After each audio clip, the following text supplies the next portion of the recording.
അസ്സലാമലൈക്കും. ഇന്ന് നമ്മൾ രാഗിപ്പൊടിയൊക്കെ കഴിക്കാൻ മടിയുള്ള മക്കളെ കൊണ്ട് രാഗി കഴിപ്പിക്കാനുള്ള ഒരു അടിപൊളി ഐറ്റമായിട്ടാണ് നമ്മൾ വന്നിട്ടുള്ളത്. രാഗി വെച്ചിട്ട് വളരെ എളുപ്പത്തിൽ തയ്യാറാക്കി എടുക്കാൻ പറ്റിയ ഒരു ഐറ്റമാണ്. കുറഞ്ഞ ചേരുവകൾ മാത്രം മതി. അടിപൊളിയാണ്, നല്ല ടേസ്റ്റാണ്.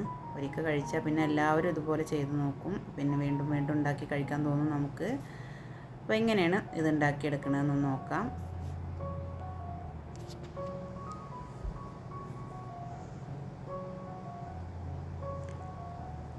ഇതിനായി നമ്മളൊരു ബൗൾ എടുത്ത് വെച്ചിട്ടുണ്ട്. ഇതിലേക്ക് 1 കപ്പ് വറുത്ത രാഗിപ്പൊടി ഒന്ന് ഇട്ട് കൊടുക്കാം.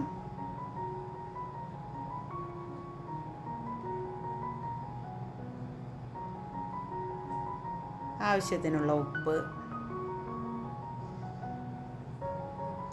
ഒരിച്ചിരി ശർക്കര മെൽറ്റ് ചെയ്തതാണ്. 2-3 ടേബിൾ സ്പൂൺ ഒഴിച്ചു കൊടുത്താൽ മതി. അത് നന്നായിട്ട് പൊടിയിലൊന്ന് യോജിപ്പിച്ചെടുക്കാം.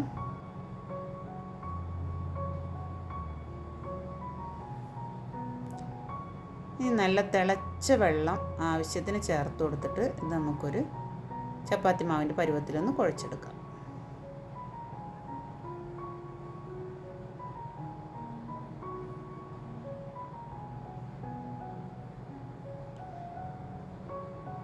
ഇതായി മാവിനെ നമുക്ക് ചെറിയ ചെറിയ ബോൾസ് ആക്കിയിട്ടൊന്ന് മാറ്റിയെടുക്കണം. കൈയിൻ്റെ അടിയിൽ വെച്ചിട്ട് ഇതുപോലെ ഉരുട്ടിയിട്ട് ചെറിയ ചെറിയ ബോളാക്കിയിട്ട് മൊത്തം മാവ് നമുക്ക് ഇതേപോലെ ഒന്ന് ബോളാക്കിയെടുക്കാം.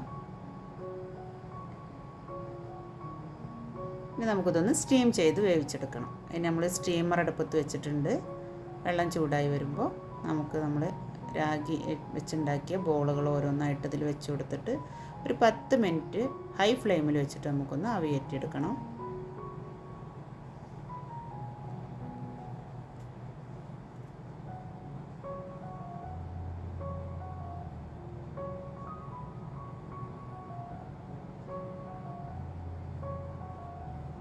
ഒരു 10 മിനിറ്റ് ആയിട്ടുണ്ട്. നമുക്കിതൊന്ന് തുറന്ന് നോക്കാം. നമ്മളെ രാഗിയുടെ ബോൾസൊക്കെ നന്നായി വെന്ത് വന്നിട്ടുണ്ട്. നമുക്ക് ഫ്ലെയിം ഓഫ് ചെയ്തിട്ട് ഒന്ന് ഇറക്കി വെക്കാം.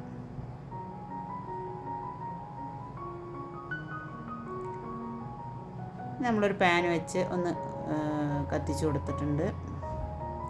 ഇതിലേക്ക് നമുക്ക് 1/2 കപ്പ് ശർക്കര ഉരുക്കിയത്, നമ്മൾ നേരത്തെ മാവിലൊഴിച്ച അതേ ശർക്കര തന്നെയാണ്, ഒന്നിച്ചൊരുക്കി വെച്ചതാണ്. 1/2 കപ്പ് ശർക്കര ഉണ്ട്. അതൊരു പാനിലേക്ക് ഒഴിച്ചു കൊടുക്കാം. ഇതിലേക്ക് 1/2 ടീസ്പൂൺ ഏലക്ക പൊടിച്ചതും 1/4 ടീസ്പൂൺ ചുക്ക് പൊടിയും ചേർത്തിട്ട് നന്നായിട്ടൊന്ന് ഇളക്കി കൊടുക്കാം.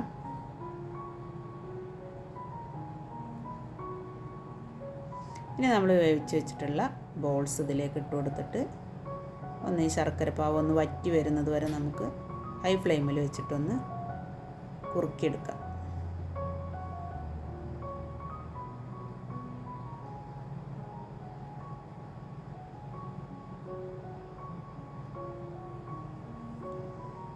അപ്പോൾ ശർക്കര പാനിയൊക്കെ നന്നായി കുറുകി നമ്മുടെ രാഗിയുടെ ഓരോ ബോൾസിലും നന്നായി ശർക്കരയൊക്കെ പിടിച്ച് വന്നിട്ടുണ്ട്. ഇനി നമുക്ക് ആവശ്യമുള്ളത് കുറച്ച് തേങ്ങാപ്പാലാണ്. 1/2 മുറി തേങ്ങയുടെ അധികം വെള്ളം ചേർക്കാത്ത 1-ാം പാലാണ് നമ്മൾ എടുത്ത് വെച്ചിട്ടുള്ളത്. 1 കപ്പ് പാലുണ്ടാവും. അത് നമുക്കിതിലൊന്ന് ചേർത്ത് കൊടുത്തിട്ട് വീണ്ടും ഇതേപോലെ ഒന്ന് അടച്ച് വെച്ചിട്ട് തിളപ്പിച്ച് വറ്റിച്ചെടുക്കാം.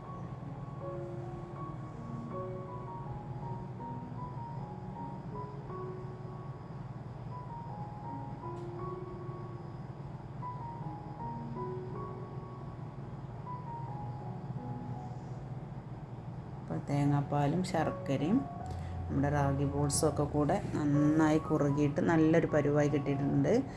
നല്ലൊരു സ്മെല്ലാണ്. നമുക്കിതിൻ്റെ ആ മണം കിട്ടുമ്പോൾ തന്നെ അത് കഴിച്ചു നോക്കാൻ വേണ്ടി തോന്നും. അപ്പോൾ അത് അത്രയേ ഉള്ളൂ. അടിപൊളി സ്നാക്സ് നമുക്ക് റെഡിയായി കിട്ടിയിട്ടുണ്ട്.